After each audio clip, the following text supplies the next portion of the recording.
So you're getting ready for level 2, and I thought I would sort of give you a way to think about how to approach the content for level 2. You can't do it the same way that you did for level 1. Now, we know the failure rate at level 1 is about 60%. That's about the same at level 2, which means people who get past level 1, who pass level 1, fail at 60% of those who get it will fail at level 2 because they approach the material the same way they do at level 1, and it requires a different strategy for learning altogether. So the best way to describe to you what's going on is have a look at the screen here. This is a very common taxonomy of learning. It's called Bloom's taxonomy of learning. It's been around for a long time. It's had a few updates in the words at each level being changed, but generally this is what it looks like. At level 1, you can the focus at level 1 is pretty much right in here, from remembering to some level of understanding, with some applying in there, but not much, but some applying. But the focus is really down there. For level 2, remembering is not going to help you. There are almost no questions that would require you to remember the name of something without understanding what it means. At level 1, you probably had about anywhere from 100 to 120 questions of the 240 that you could have gotten by purely just by remembering something.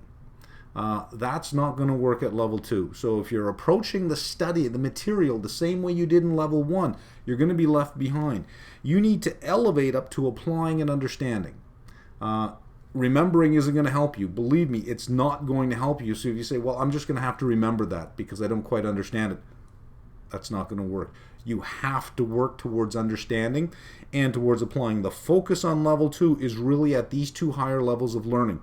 When you get to level 3, it goes up even higher. You then go up into the analyzing and evaluating because you have an essay component in that one as well, which we don't have in level 2. Level 2 is really just scenarios with a bunch of questions associated with each scenario. But it really is application and understanding. If you don't understand what's going on, you can't memorize your way through any of these questions. And that's why we have that failure rate, is because you have to transition in the style of your learning. So let me give you some questions that are typical of each of the levels that you would probably get through.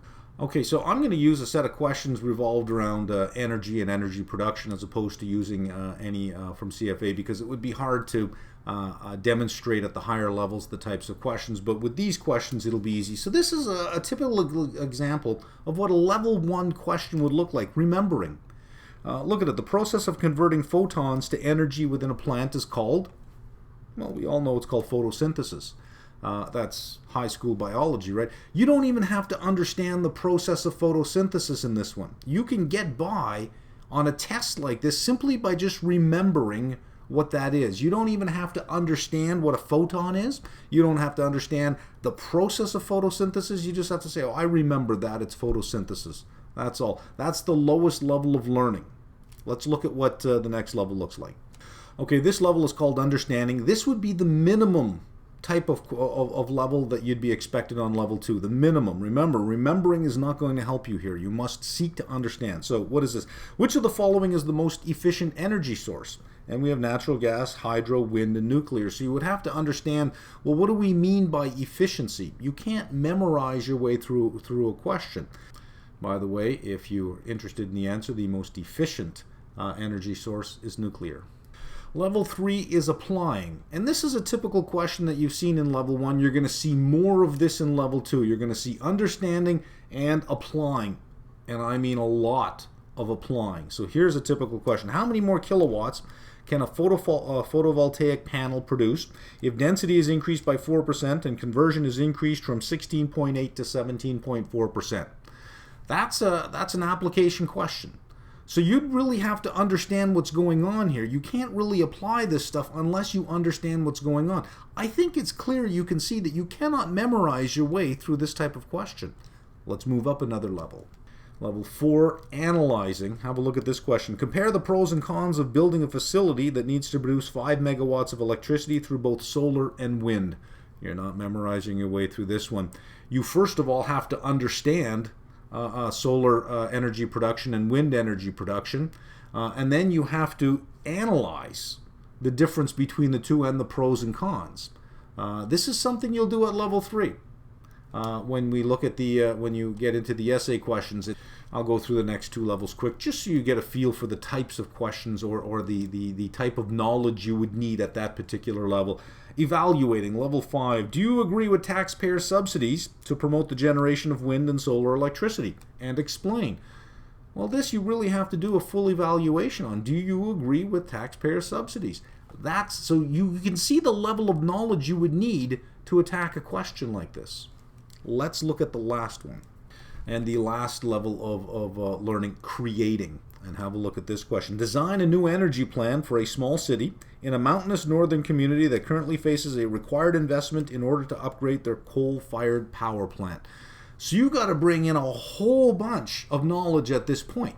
And you can't do that kind of analysis until you have completed the other levels of learning. So yes, remembering is the first step towards getting to the second and the third levels of learning. But the main message here is, unless you elevate your learning style past remembering to understanding and applying, you're going to miss the point of level 2, because when you get in and you start writing, you're going to say, I remember things, but I just don't understand. So if you don't understand, you got to keep going until you do. Otherwise, remembering, I can't even stress this enough, remembering is not going to help you in level 2.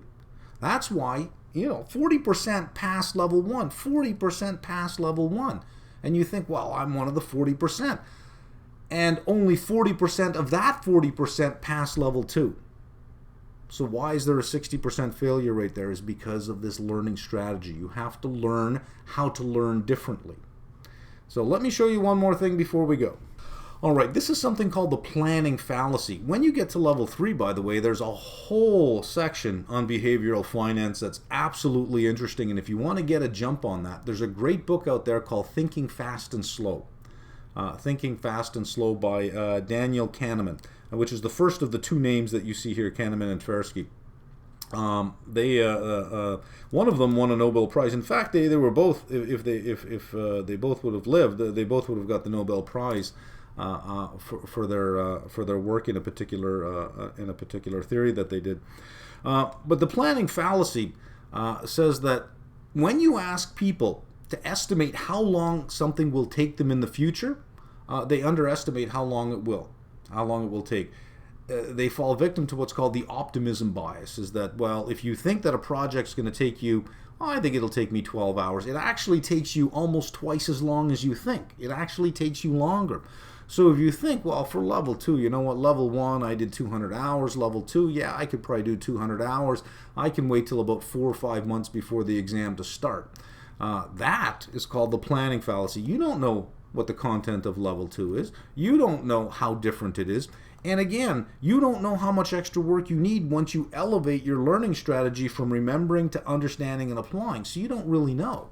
So you want to give yourself as much time as possible. So what I've done here is I just want to show you how quickly the hours will add up and how difficult it will become to reach these goals so that you don't fall victim to the planning fallacy. I've got 5 start dates. Let's say you start preparing for level 2 September 1st, October, November, December, or January 1st. This is how many days you would have at each of those start dates. If you have that many days, I've given you the amount of hours and minutes per day that you would have to put in to reach 300 hours. Let's say you're going to do the 300 hours, which is recommended. So let's say you're going to do 300 hours. Well, if you start September 1st, you're looking at 1 hour and 6 minutes per day. That's the gym. I mean, you can take the gym right out of your routine, and this is, you go to the gym to work on your body, you sit down at a desk to work on your mind. You're in the brain gym for 1 hour and 6 minutes every single day for 275 days to reach 300 hours. That's 7 3/4 hours per week, and if you work all week long and you only have weekends, that means every Saturday and Sunday you're putting in 4 hours Every Saturday 4 hours, every Sunday 4 hours, for September, October, November, all the way to the end of May. Now think about that for a minute. Think, wow, that actually is a big chunk of time, isn't it? Yes, it is. If you delay till October, you're looking at 1 hour and 14 minutes a day, or 8.5 hours a week. On weekends, you're up to 4.5 hours. Still not so bad if you start October 1st. It starts to get really bad the longer you delay it. November 1st, if you only have weekends, you're 5 hours a day. If you wait all the way to January 1st, you're 7 hours a day, Saturday, Sunday, every single weekend. So you're going to work 8-9 hours a day all week long, and then Saturday you're going to get up and put in 7 hours on this stuff. Sunday you're going to wake up, put in 7 hours, and then you're going to work 5 days a week. You have no weekends. You have no life if you're going to put in the 300 hours and do it right, which means you don't want to start January 1st. You want to start as soon as you can, because that's doable. 1 hour and 6 minutes a day. You can put that in half-hour chunks here and there. Now, here's the thing. If you try to do 7 hours a day, 3 of those hours will be good hours, 4 will be unproductive hours, because your brain decays. And that's not just me saying that and you saying, oh, not me, I can really go for a long period of time. That's neuroscience. The connections in your brain start firing slower and slower and slower the more fatigued they get, and they will get fatigued.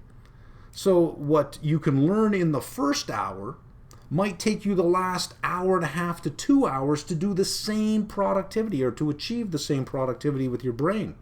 You want to do it 1 hour to 2 hours at a time. That's when you absorb the most. That's when your brain is the most productive.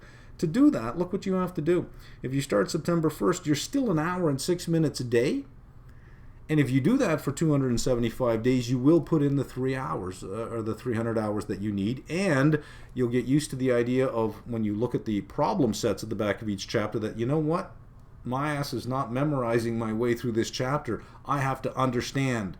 So if you've relied on remembering things to get through level 1, that's not going to work for level 2. Give yourself enough time. Do not fall victim to the planning fallacy, and understand the approach you have to take in learning now. You need to elevate the learning style to understanding and applying. Good luck.